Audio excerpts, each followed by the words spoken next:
Hello BookTube and welcome to Weekly Reads. I've had a pretty good reading week and I've also gone on an adventure, so I have quite a bit to talk about. So let's get started. So the first book I read this week, or this past week, was Race the Sands by Beth Durst. This is a standalone fantasy and it's about monster racing. So in the Empire of Bakara, reincarnation is a thing. Everybody reincarnates. Good people reincarnate in more nobler animals or higher status people. And people who've been bad, who've committed crimes and what have you, will reincarnate as either people of lower social status or more ignoble animals. And the worst of the worst, the most depraved, the most terrible, the most heinous, are reincarnated as monsters called Keyhawks. There's one on the cover. Keyhawks are like these chimeric monstrosities that combine any number of animals together who have skins not organic. And in this world, Keyhawks do not come back from that. If once you are incarnated as a Keyhawk, you will always reincarnate as a Keyhawk, except for one method. If a Keyhawk wins the main race, the Keyhawk has a chance to reincarnate as a human. So basically in the Empire of Bakara, Keyhawk racing is a thing.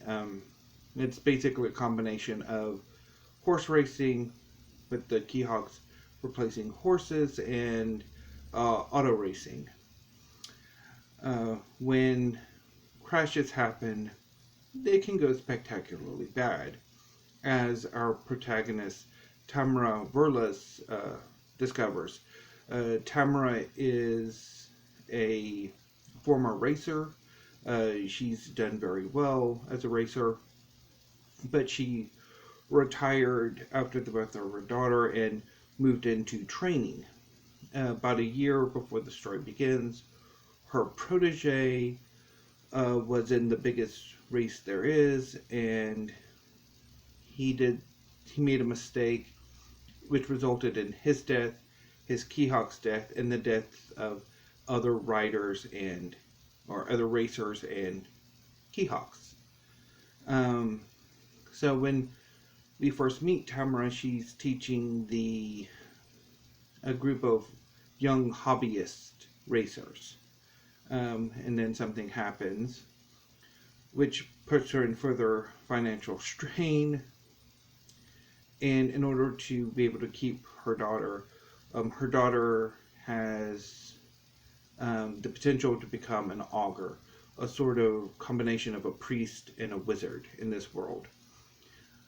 And pretty much all children who have the potential to be augurs are trained. And parents pay not to have them trained, but to keep them. To basically, they can come home after school rather than staying in school.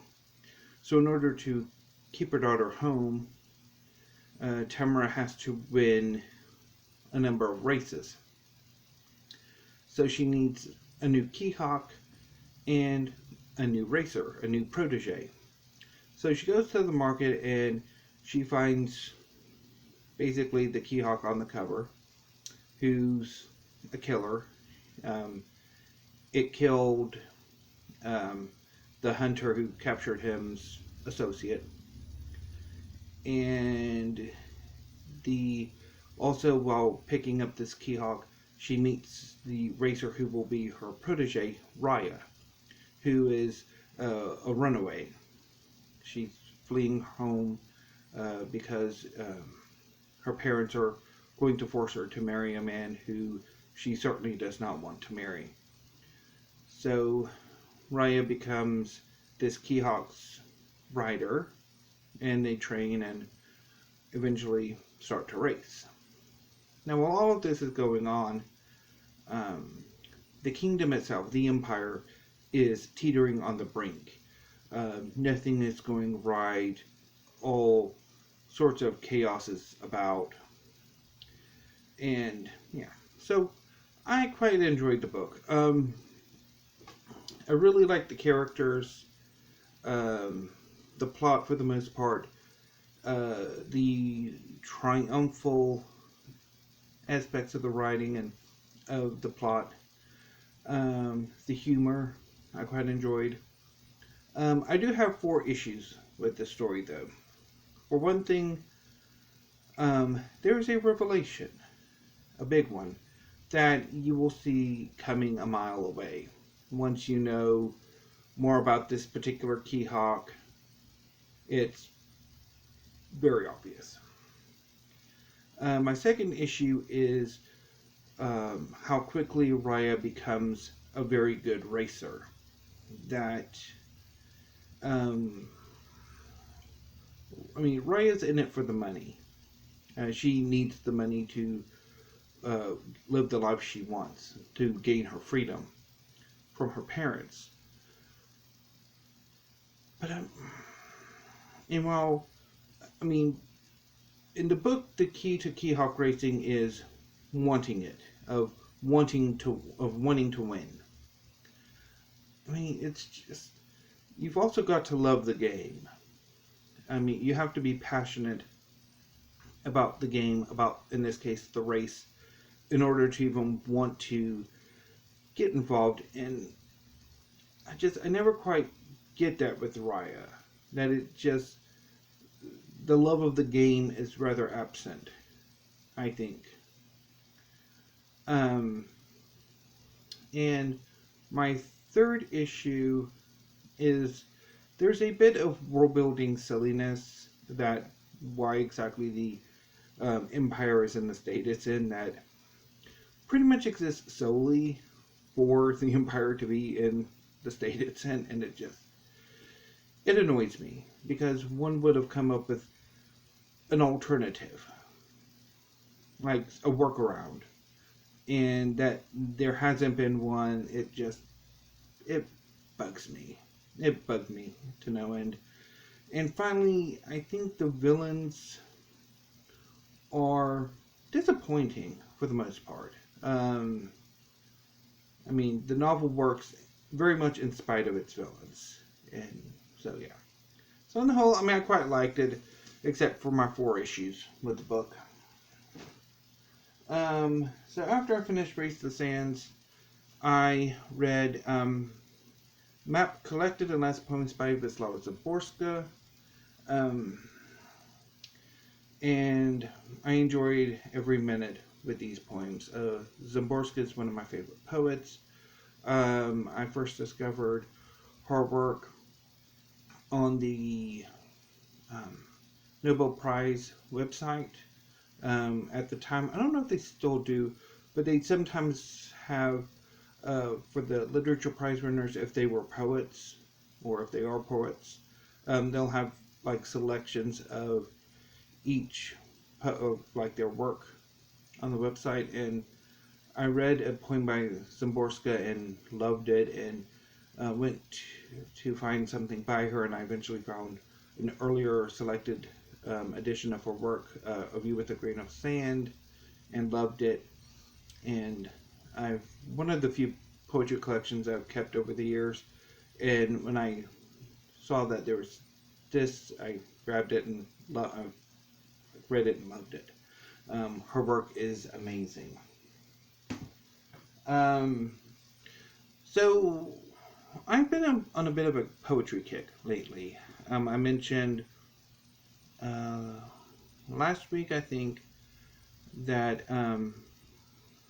I was wanting to get on the University of Chicago Press sale, but a lot of what was interesting me were the poetry collections, not so much the actual books that were on sale.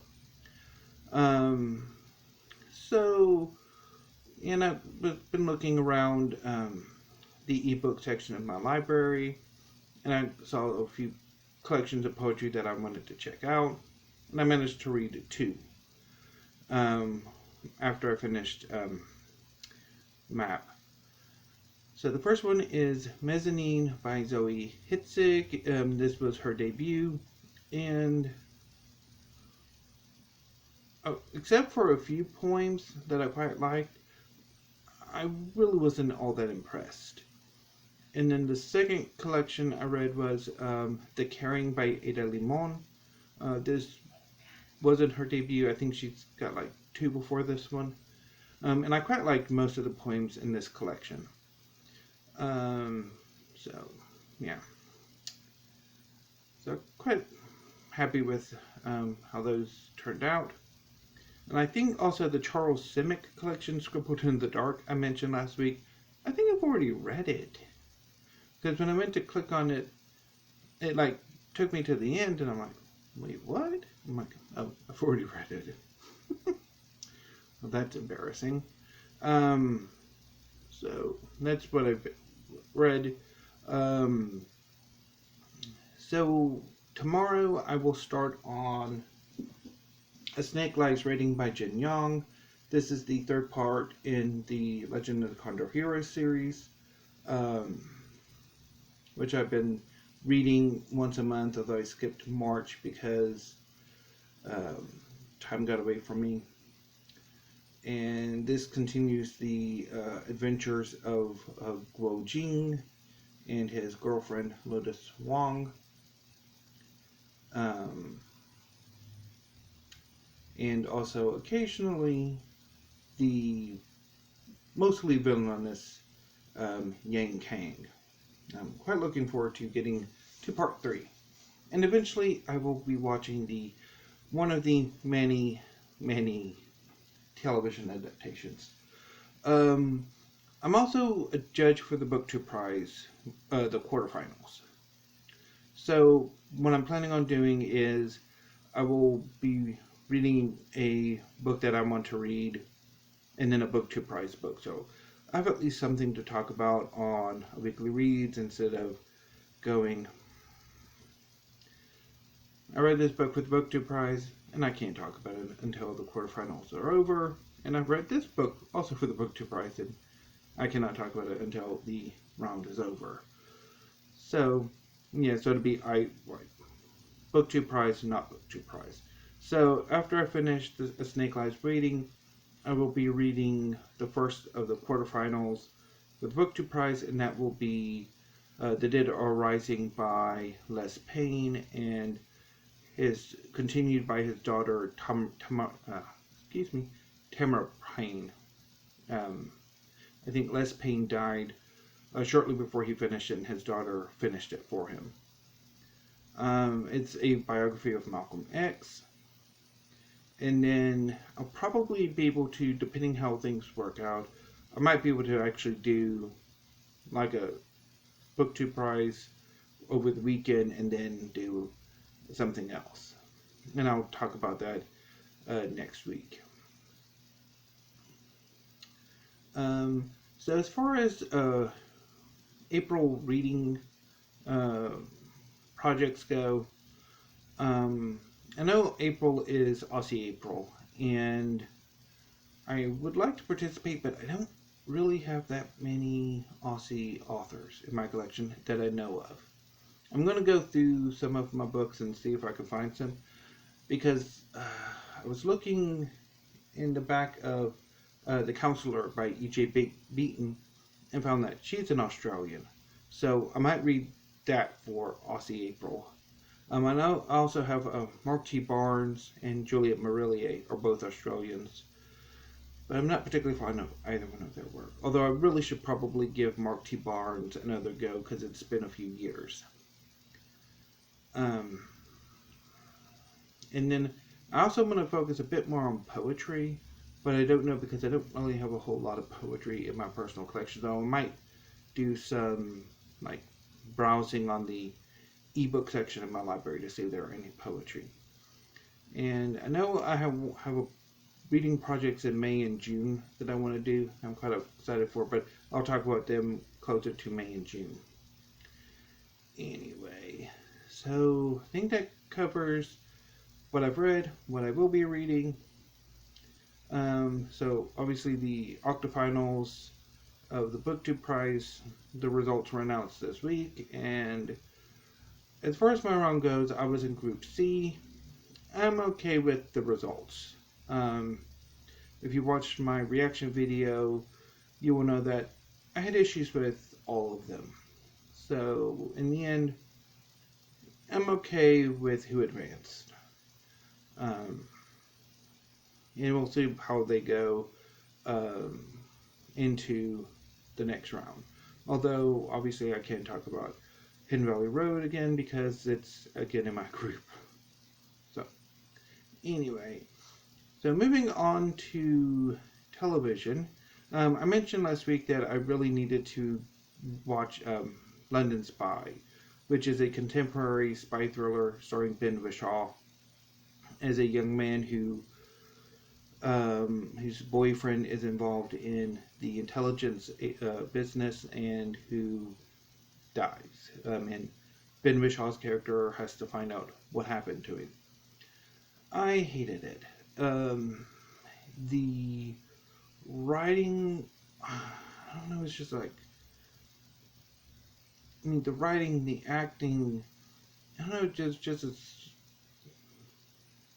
like a hesitancy to everything, like a skittishness, like, I don't know, it just seemed off to me, like they were unsure of what reception they would have or something that just, and then the camera was just too jerky, too frenetic. So I bailed after the first, not even finishing the first episode. So anyway, so I don't know if I'm going to be watching anything this weekend. I had some plans to like check and have like a schedule, but I didn't. So yeah, my viewing. Also got my second COVID dose this week. So I'm fully vaccinated. It was a bit of an adventure. I got a text on Tuesday to schedule my second dose, and so I scheduled it, and it was for Wednesday. So my brother took me up to the convention center this time instead of to McLean Stadium. I went up to the Waco Convention Center and was told that the vaccinations were for the Moderna. I don't know if it was Moderna 2 or Moderna 1 that day. And I was for Pfizer 2, so I couldn't get my vaccine. So the volunteer told me to like come back in tomorrow, the next day, to get Pfizer 2, which was be on Thursday.